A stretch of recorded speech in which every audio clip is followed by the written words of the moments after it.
Morning, how is everybody? It's good to be back here in the state of Oregon. My wife and I actually celebrated an anniversary here a couple of years ago on your coast, and we were here for a 4-day weekend. And I know this is probably a joke that you folks tell when you go somewhere else, but of course, only one day out of that weekend did we actually have sun and see sunlight. So we enjoyed ourselves as we sat. We rented a place on the beach, and we just enjoyed the weekend. And we enjoyed that one night, being able to see the sunset. It was the only sunset we saw on the beach, but we had a great time with it and really enjoyed your lovely state. But good to be back here with you again. I want to tell you a story because it's election time and election season, and folks that are coming in, keep on coming in. I know they're bringing in some chairs back there. We've got a big crowd because obviously we have big issues to talk about. But I want to share a story with you about a little girl named Cassie. And you may remember in 2008, of course, President Barack Obama was initially running for election as president. And as he went to one campaign stop, the limo that was taking him where he was supposed to go dropped by a little place, and he saw this girl on the side of the road, and she had a box. And she had a sign next to this box, and the sign said, "Obama Kittens." And he thought, wow, that's a strange thing. I've never heard of Obama Kittens. I wonder what these are. So the president, and of course he's the candidate at that point, got out of the car, and he stopped, and he asked the little girl, we'll call her Cassie. He said to Cassie, tell me about these Obama Kittens. I've never heard of such a thing. Your sign says that. What does this mean? She said, oh, well, I've been watching the television and talking to people, and I hear Obama everywhere. This must be a great thing. And so I've named these kittens Obama Kittens, and this is just wonderful. And, he was just tickled. He just thought, wow, this is really neat to see these kittens named after me, and there's excitement and enthusiasm and hope and whatever going on in the campaign. And so he filed that away, and he said, this is great. And he said, I wonder if I can take one of these kittens with me. I'd love to show these kittens on the campaign trail to just show the excitement that's out there. And she said, oh, no, I can't give them to you yet because they're too young. You see, they're too little. Their eyes are closed. They're just not ready to be given to a home yet. You need to wait. So he remembered that. He kind of filed it away. And, not too long ago, he's back on the election trail again. It's 2012. We're looking at another presidential election. And Obama thought, I remember these Obama Kittens. I want to go back and see if I can get one of these, maybe a mascot for the re-election campaign. So he goes back by and he finds the little girl. Of course, she's a few years older now. And he says, whatever happened to those Obama kitties you had? Can I get one of those cats now? And she said, no, I can't give you one. He said, why? I don't understand. Weren't they Obama kittens? She said, yeah, but I can't give you one. And he said, well, tell me why. Explain to me why I can't have one of these Obama kittens. She said, well, now their eyes are open. And so I hope today we can open our eyes a little bit to some key issues and key things that we're facing. And on a serious note, we are facing important issues. You see, in January, our nation marked 39 years of legalized abortion, which was a time to mourn the loss of tens of millions of unborn children, sons and daughters, brothers and sisters who were lost to a world that frequently values choice over compassion. It was a time to mourn the damage that abortion does to women, the medical complications, the mental health issues, the damaging of relationships with friends and family, and of course, the destruction of relationships with God. It was a time to mourn the culture of death that abortion has brought to our nation and to our world, a culture that believes that death is a solution for those who are sometimes considered too old or too ill, and a culture that sometimes believes that human life is a commodity that can be created and manipulated. But I'm an optimist, and I have hope, and I want to talk to you about some real hope today. As someone who's had the privilege of working on the front lines of the pro-life movement for a couple of decades and reporting on what happens around the world and across the nation that we live in, I see the truth. And the truth is that someday we are going to see an end of abortion. We're going to see unborn children protected under law. You see, a couple of years ago, we were given some great news about abortion. You see, the Guttmacher Institute, which is the former Planned Parenthood research arm that compiles statistics and information, showed that we were at our lowest point in 35 years in terms of the number of abortions taking place in our country. Abortions have declined 25% since 1990, and they're now at their lowest point since 1976, which of course means the pro-life laws that Oregon Right to Life and 49 other states have put in place in their states are working. The educational efforts that you and your chapters have put into place have paid dividends. The prayers, the letters, the protests, the flyers, the lobbying, the votes you've cast, and the events that you've attended like this one have borne fruit, and they've saved lives. We've been successful in closing down abortion centers. You're probably familiar with Lila Rose. You're familiar with other organizations that are exposing Planned Parenthood. They're exposing the abortion industry. That has paid dividends. You see, in the last 12 months alone, a report that Life News carried shows that 31 abortion businesses have closed down. They've closed in places like Sturgis, Michigan, State College, Pennsylvania, Waco, Texas, Rockford, Illinois, and Forks, Washington, which, of course, if you know Forks, Washington, somebody apparently is from there, or they've at least seen the... They're closing down, exactly. Maybe you've seen the Twilight movies. Forks, Washington, of course, is the home of Bella, who's the main star in that series of movies that are very popular. So it's good to know that the Planned Parenthood Center there, which is referring women to Seattle for abortions, is no longer referring Bella and her friends for abortions on their unborn children or unborn vampires, as it might be. As of now, we have 663 surgical abortion centers that are still remaining in our country, which sounds like a high number, but consider this. That's down from a high of 2,200 in 1991, which of course means 70% of all abortion businesses that were operating then in the United States are now closed. So the pro-life movement, thanks to education, thanks to legislation, pregnancy centers, abstinence programs, activists, prayer, women that are helped outside of abortion facilities, all of these things combined have made tremendous gains. And that brings us to this workshop. It brings us to understanding that even though we're moving closer to a day where abortion might be ending, this election really has the potential to take away a lot of the gains we've made over the last 39 years. And I'm going to talk to you very frankly about a president who, Congressman Chris Smith, who Reggie Littlejohn referred to earlier, working on human rights issues and international issues, calls the abortion president, and he really is. And I also want to disclaimer this by saying I'm not speaking for Oregon Right to Life today, so the ACLU attorneys who are here who may think I'm issuing an endorsement for them, I am not doing so. I'm speaking on my own behalf and on Life News. And I say that because I want to speak very frankly. You see, if Barack Obama gets another 4 years in office, we've already seen 54 million unborn children pay for their lives with abortion. He will continue to do everything in his power to continue to keep abortion legal throughout pregnancy, all 9 months, for any reason. And so every pro-life voter, especially in the state of Oregon, which is a potential battleground state, as you know, needs to spend every minute possible, every moment you can spare, every dollar you can muster, and put every ounce of effort you can into making sure we have a pro-life president, and making sure that President Obama doesn't spend one more day in office promoting abortion than he has already. So what do we need to focus on this November? Well, first of all, we need to understand we have a president who doesn't get it. In fact, as Father Pavone would say, we have a president who doesn't understand the difference between serving the public and killing the public.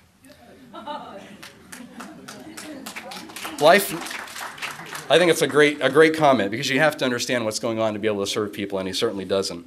We have compiled a compilation at Life News that you can see on the screen here, and I really hope that you'll take a look at it. I hope that you'll share it. We're going to go through some of these things today in this workshop, and I really want you to pay attention to the many, many things, big and small, that President Obama has done to advance abortion and to work very closely with some of the leading pro-abortion groups in this country. The way you can find this document is going to lifenews.com, and you'll see at the top of the website on the right-hand side a search box. Just put in this phrase, Obama abortion record. Obama abortion record. And you're going to pull up this document. And it's a document that we're proud of, not because of the things that are on it, but just because we need to understand comprehensively what our president has done. You can see the tweets and the Facebook shares on this. A lot of people have really passed this around. And I want to begin by going through some of these things. It's a document that outlines all of the actions that he's taken. Everything from his very first decision, which was selecting Rahm Emanuel, who is a pro-abortion congressman with a 0% pro-life voting record as his chief of staff, all the way through the latest decision, which I want to pull up here.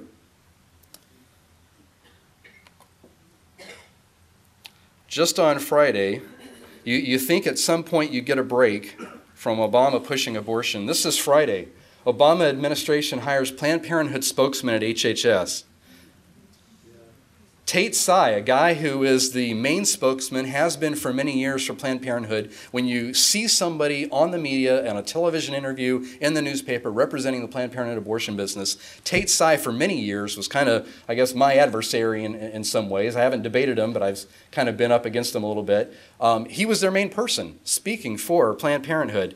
Now he is speaking for the Obama administration, but not just in a general way. He specifically is speaking for the Department of Health and Human Services. And of course, we're going to talk in a few minutes about this mandate that Obama has put into place. He's specifically speaking for HHS on this mandate that Planned Parenthood supported and benefits from. And now the Obama administration is hired. So let's go through some of these things. I want to start right back at the beginning. Reggie Littlejohn talked about some of the issues that are important on an international scale. One of the first things that President Obama did his first week in office was overturn what's called the Mexico City policy. You see, this is a policy that pro-life presidents have put into place time and time again that makes sure that your tax money and mine doesn't go to international Planned Parenthood, who, as we learned about earlier, is working hand in hand with the folks in China pushing forced abortions there. We have funded to the tune of $65 million a year the International Planned Parenthood Agency because Obama, during his first week in office, overturned an executive order that Bush had put into place protecting us, making sure our tax money doesn't go to Planned Parenthood. Very first decision, first week in office. Second thing that he did, the UNFPA funding. Reggie talked about that as well.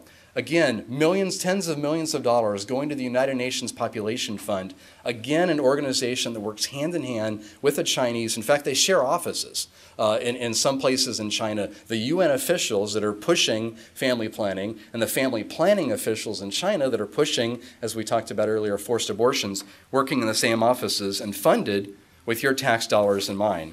That was the second thing that he did. One of the things that I want to talk about, too, is the way in which Obama has flouted the law. You see, when he was elected, presidents have the opportunity to put in executive orders. And executive orders are basically directives for the administration. What does my administration have a policy on in funding whatever it might be? In this case, of course, it's abortion. But there was a 2011 GAO report that came out that showed that Obama was breaking the law promoting abortion in Kenya. And get this. A report found that the Obama administration had used $18 million in taxpayer funds to provide funding for a group pushing legalized abortion in Kenya. The report showed at least one administration grantee openly pushed to expand abortion in Kenya despite a long-standing law that specifically prohibits U.S. tax dollars from being used to lobby for abortion in other countries. In fact, Obama himself signed this law because it's a part of an annual budget that Congress passed that goes into effect every year. The GAO report reveals that key Obama administration officials stonewalled investigators and refused to cooperate with the GAO with this investigation of these activities. Congressman Chris Smith said this. He said the Obama administration basically hired surrogates to do its dirty work promoting abortion in Kenya. The new report shows that at a minimum, the Obama administration ignored the prohibition and that law, with the end result being a new Kenyan constitution that vastly expands access to abortion in Kenya, courtesy of the U.S. taxpayer. So this is what's going on in the administration, legally promoting abortion with your tax dollars and then flouting the law, finding ways to subvert it by giving money to other organizations that are pushing abortion in pro-life countries like Kenya. That's what's going on in this administration. Planned Parenthood has also been a big deal. We'll go back to the document that we talked about.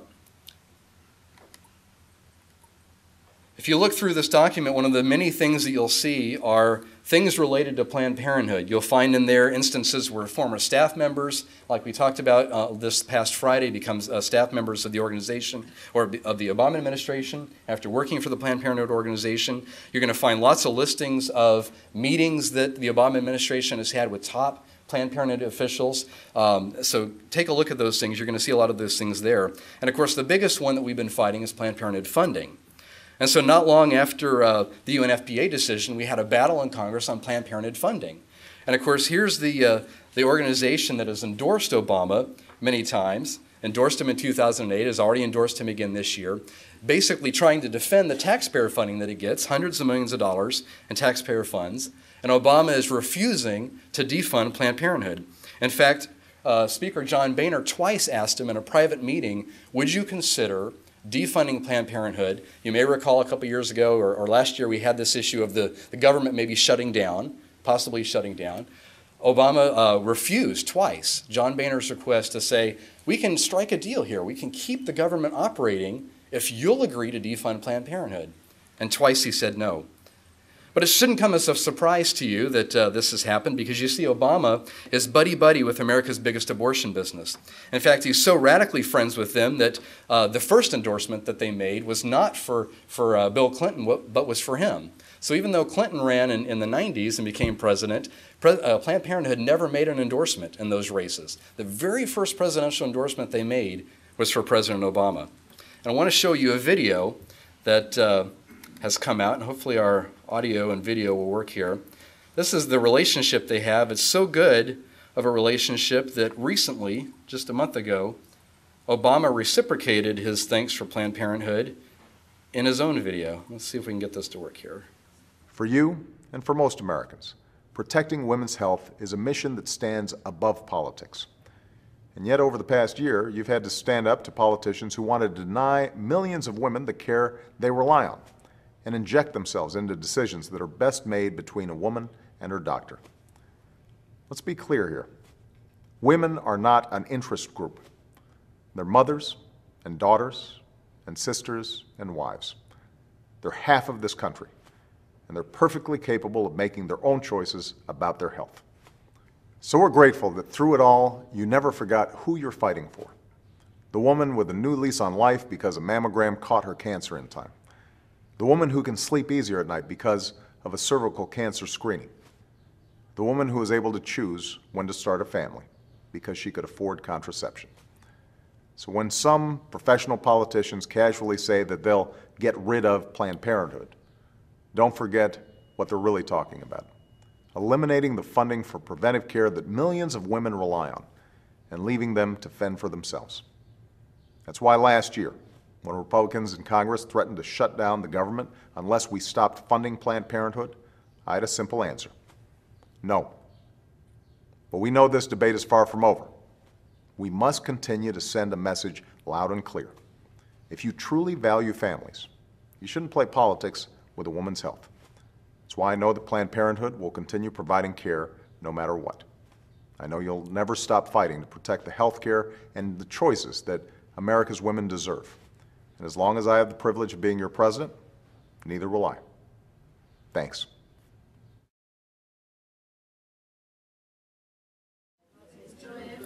So that's the video message that was specifically made for Planned Parenthood. I don't recall him making any other video specifically for any other organization recently, certainly not for any pro-life group.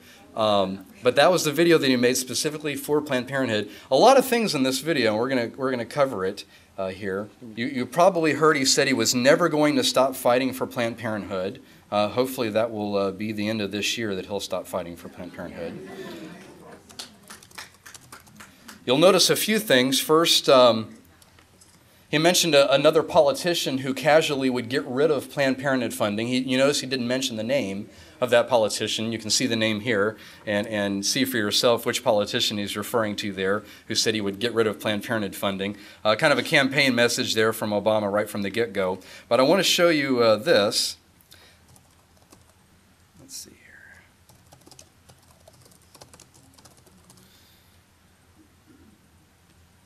If you recall in the video, he talks about Planned Parenthood doing mammograms and helping women with determining whether or not they need to get treatment. Here's something interesting. Komen itself, which of course has been involved in a big funding debacle that I know you all have followed very closely, says Planned Parenthood doesn't do mammograms with any of the grants. In fact, Lila Rose at Life Action, we've called some places at Life News. She called, and Jill Stanek's called, other people have called. Planned Parenthood doesn't do mammograms. So here in his own video message, President Obama is saying, well, you know, I'm defending their funding, and this funding is important because we can help provide mammograms for women, which we find out from Komen, one of the leading breast cancer charities. Planned Parenthood doesn't actually do them. In fact, they refer. All they do is refer women for mammograms. They don't have mammogram machines on site locally at a Planned Parenthood center anywhere in this country that you would go to in any state. They simply refer, as anybody can refer. You can go to any doctor and get a referral, any medical center, any local county health facility, for example, and get a medical referral for a mammogram. You don't have to go to America's biggest abortion business. So it's a specious argument, but it's not surprising because Planned Parenthood Obama is so close to Planned Parenthood, he has been buddy-buddy with them. And I want to show you this file because it's very important for you to understand the relationship. Cecile Richards, the president of Planned Parenthood, is so close to the Obama administration that just in February of 2010, of course this is 1 year and a month after he was elected and put in office in January of 2009, Obama gives Planned Parenthood abortion president frequent White House access. On 3 occasions in the first year alone, there's been a lot more since. President Obama gave Cecile Richards access to the White House, top meetings with him, with his top advisors on the health care issue. We've talked about Obamacare and abortion funding, things like that. Special meetings with Planned Parenthood to put these things together. It also includes a White House Christmas party. Now, so as billions of Christians around the world, you and I, are celebrating Christmas, we're anticipating the birth of baby Jesus, President Obama is spending time at a Christmas party with the leader of the nation's organization who leads the world in killing babies. Certainly ironic there. President Obama so loves Planned Parenthood that I said he was willing to shut down the federal government for it. He's also been willing to promote Planned Parenthood specifically in the Senate. And in other states, he's been able to stop us from stopping Planned Parenthood funding. You probably have read a lot of the stories that we put out of other states that are trying to do what Congress has been unable to do, which is stop direct taxpayer funding for Planned Parenthood. Texas, New Hampshire, Indiana, the state of Iowa just passed a bill there. Ohio is working on it. Other states are trying to stop Planned Parenthood funding. In each of those states, the Obama administration has come back and has said, we're going to shut down your health programs if you don't fund Planned Parenthood. This is the closeness of the relationship that President Obama has with this organization, and we need to understand that. There's a lot of details that we can provide on a lot of things. I also want to bring your attention to Obamacare. There's been something that's come out recently about the $1 abortion surcharge, and I want to bring your attention to that as well because it's something that everybody needs to understand. We had this big fight in Congress over whether or not Obamacare is going to fund abortions, and it definitely does. There is a surcharge in Obamacare that basically is an add-on that requires at least a $1 a month surcharge. It could actually be higher. That's a part of Obamacare. So what happens is when the states are putting together these exchanges and getting all the health insurance companies together, part of this mandate is a $1 a month surcharge that will be applied to the premium that you pay to pay for abortions. We've got a lot of documents that explain that. This is what's in the Obamacare bill.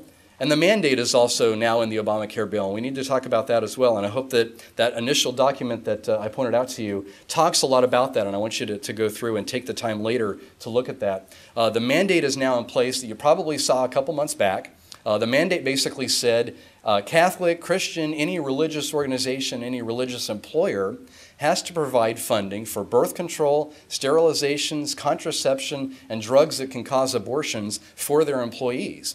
Now, you probably have seen Obama has revised this mandate, and this is in reaction, supposedly, to the outcry that we've had on the pro-life side against this mandate. He's revising it. Well, what is this revision? And we can go through and I can point you to some documents about it. The revision puts a mandate on insurance companies. Exactly, the employer does. So the employer is now going to refer under the revised mandate their employees to the insurance company who is now forced to provide the birth control, the abortion-causing drugs, and all of these other things for women. So we're still having this free goodie, basically, provision for Planned Parenthood because a lot of the Planned Parenthood things that are going to happen, they're going to be getting the clients. Women are going to go to Planned Parenthood for the birth control, for these drugs, for the abortifacients and whatnot. So again, there's that relationship, there's that tie there between the Obama administration and Planned Parenthood. I want to talk a little bit, too, because we can go into a lot of the appointment decisions, a lot of the things that Obama's done. But I want to talk about this election because we do have an option now. We've had kind of a long primary. We've had a close primary where everybody from Herman Cain to Rick Santorum has been looked at as a potential candidate, and now we're down to Mitt Romney. I want to talk about him for a little bit because there's a lot of information and misinformation about where he stands on the issue of abortion. This is 3 days ago. Mitt Romney, when he was running for president in 2008, you recall he formerly was pro-choice. He ran on the pro-choice or pro-abortion position as governor of Massachusetts, and then towards the end of his term as governor had a change of heart. He had a change of position, confronted the issue of stem cell research, and realized what happens in stem cell research, embryonic stem cell research to be specific, realized what goes on in abortion, and changed his position. Well, in 2008, he called for the overturning of Roe versus Wade. This is this past week. You may have seen this interview. ABC World News with Diane Sawyer, an interview where she asked him about abortion, she asked him about Roe, and he repeated his call for overturning Roe, which of course is a big difference between a president who's put pro-abortion judges in place and a president who wants to overturn Roe. And he said this on the anniversary of the Roe versus Wade decision in January that I want to read to you because I think it's very instrumental in seeing now where Mitt Romney is coming from in terms of his position on abortion. He said this, he said, "Today marks the 39th anniversary of one of the darkest moments in Supreme Court history, when the court in Roe versus Wade claimed authority over the fundamental question regarding the rights of unborn children. The result is millions of lives since this day that have been tragically silenced. Since that day, the pro-life movement has been working tirelessly in an effort to change hearts and minds and protect the weakest and most vulnerable among us. Today, we recommit ourselves to reversing that decision, for in the quiet of conscience, people of both political parties should know that more than 1 million abortions a year cannot be squared with the good heart of America." And that was Mitt Romney. Mitt Romney's also called for the repeal of funding of Planned Parenthood, which we've talked about the president and how he stood up for it. But I want to get to the issue of judges, because as we talk about the issue of abortion, this is really where it's at in terms of how are we going to end or stop abortion in our country. Barack Obama's put 2 judges in place on the Supreme Court, Elena Kagan, Sonia Sotomayor, both of whom are pro-abortion, both of whom are activists for abortion. In fact, Sonia Sotomayor authored specific briefs to the Supreme Court when she was an attorney for the ACLU promoting abortion. So we certainly knew where she stood. Elena Kagan, the same mold, an activist for keeping abortion legal, for keeping Roe versus Wade in place. And then we have a difference now. We have a candidate who, Mitt Romney, and I want to pull this up for you, he's put a judicial advisory group together that has some of the leading pro-life activists that could be put on a panel. Robert Bork, you all probably remember him. He was the pro-life judge who Democrats prevented from being on the Supreme Court, who could have been the vote in the 80s and 90s to overturn Roe. He is on this panel that Mitt Romney has put together. Marianne Glendon, who's a pro-life professor at Harvard University, a professor of law who's a renowned pro-life Catholic, has received a number of awards and honors for her work in the pro-life community, is also on this advisory committee. So you have a real juxtaposition. You have a president who has put on pro-abortion activists on the Supreme Court, and you have a candidate whose top advisors for potential justices on the courts are key pro-life figures. And to give you an idea of where we might be headed in the next 4 years, I want you to consider this. We have the most recent judicial appointment that the Obama administration has put down the pike. Andrew Hurwitz has been nominated to the Ninth Circuit Court. Now that's important for you folks here in Oregon. The Ninth Circuit Court, of course, is the appellate court that reviews any pro-life law, any abortion law that might come out of the state of Oregon. Well, here's Andrew Hurwitz's claim to fame. His claim to fame is this: he was a justice or a clerk for Justice Blackmun, who, as you recall, was the lead justice in putting together Roe versus Wade. In fact, he goes further. He credits himself with actually persuading Blackmun to take the pro-abortion argument in Roe and going to the nth degree. And he says this. He has written how he says he took Blackmun to understand the right of abortion, that it shouldn't just exist in the first 3 months of pregnancy, but instead he says that he convinced Blackmun to adopt, quote, a more sweeping doctrine laid down in the final Roe versus Wade ruling, under which states were barred from placing any meaningful restriction or limitation on abortion at any point before viability. So the most recent judge that President Obama has appointed that gives you an indication of where we might go with 4 more years is not only somebody who's pro-abortion, this is the guy who credits himself with persuading the Supreme Court justice who put Roe versus Wade into place. We have a very clear direction on where we're going to go with 4 more years with this administration. We are potentially close to ending Roe, and I talked earlier about some hope and some good news, and I want to end with that. We are close. A lot of political observers, a lot of pro-life attorneys and leading pro-life groups believe we're 1 vote away potentially from ending Roe, that we have 4 judges who are potentially committed to that. And so that really brings us back to the key issue is this election. What is the outcome in this election? What potentially can be affected by this election? And the answer is this. We've had 39 years of abortion under Roe versus Wade. We have a president who, whoever is the winner of this election, has an opportunity to appoint more judges. We have Supreme Court judges who are in favor of abortion, who are getting on in years, who are having health issues. The next president could easily have a couple of judges.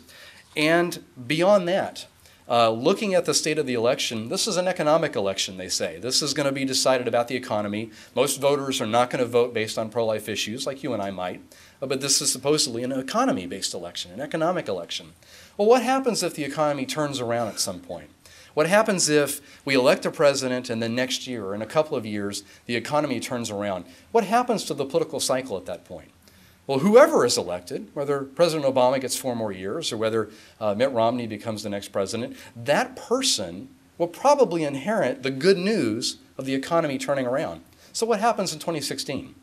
What happens in that next presidential election? If the president, whoever it might be, benefits from the economy turning around and, oh, it must have been the policies of that administration that turned our economic picture around, they get the credit going into 2016. So really, this is an 8-year election, a lot of people are saying. A lot of political observers say whichever party wins this election, be it Republican or Democrat, may have the benefit of an 8-year cycle coming their way. So let's think about it in this term. 39 years of legalized abortion, 39 years of Roe, going on 40.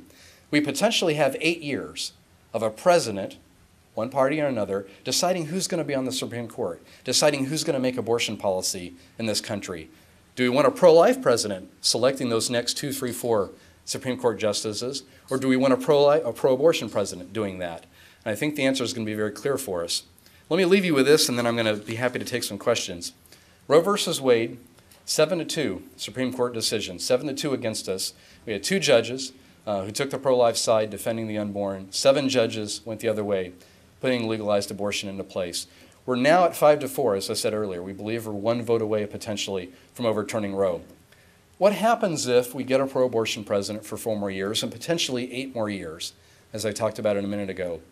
What happens if they replace a couple of pro-life judges? Scalia is getting close to retirement age. Clarence Thomas is getting on in years a little bit. What happens if over the next 8 years, Justice Scalia and Justice Thomas are replaced by judges who favor keeping Roe in place? Could we go back to 7-2? It's a potential. It's a real threat, a real danger. And we need to keep that in mind. What happens then if we go from 7-2 in 1973 to 7-2 in, say, 2016 or into 2020? Wow, 40 years we've spent working hard trying to stop abortion to come full circle, right back to where we started. I hope you'll keep that in mind. I hope you'll educate pro-life people. Share that document that I talked about, Obama abortion record. Share that document. We can't go back to where we started. We've struggled so hard. I shared with you that good news. The abortion centers that are closing, the abortion rates that are decreasing, the abortion numbers that are declining. We can't go back to 7-2 and undo 40 years. And that's how much this election means. Be happy to take any questions. Right here. Well, that's a good question. The question is, and for those of you who may not have been able to hear it, the question was about Obama and how he's treating the pro-life community, lying about us, calling us terrorists, things of this nature.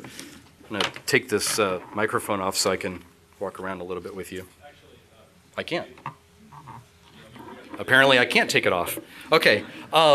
I want to take you back to that document, Obama abortion record, because I think it's one of the things that, and I didn't talk about it because there's so much I can talk about here today, but I want to bring your attention to it.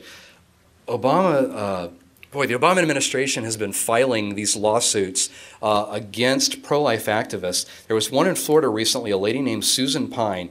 All she does is stand outside the abortion clinic and pass out information and help women and try and get people to understand what goes on and get women to understand there are better alternatives available. The Obama administration, through the Justice Department, has been filing lawsuits accusing sidewalk counselors of violating what's known as the FACE law. You may remember in the Clinton administration, they passed this law called the FACE law to go after people who are engaging in illegal activity, things like bombing abortion clinics or shooting abortion doctors or whatever they might have been doing. And so that might be understandable, but now they're using this FACE law to target peaceful, legal pro-lifers who are doing nothing more than sharing information outside an abortion center. But you know what?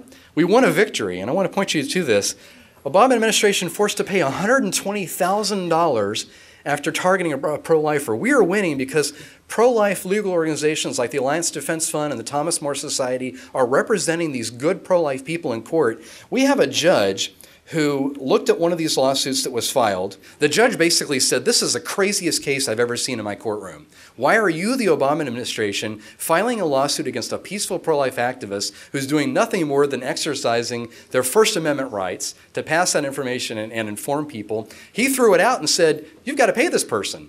I'm going to award attorney fees and damages for you taking this good pro-life person to court. So we're winning. We're fighting against Obama, and we're winning that battle.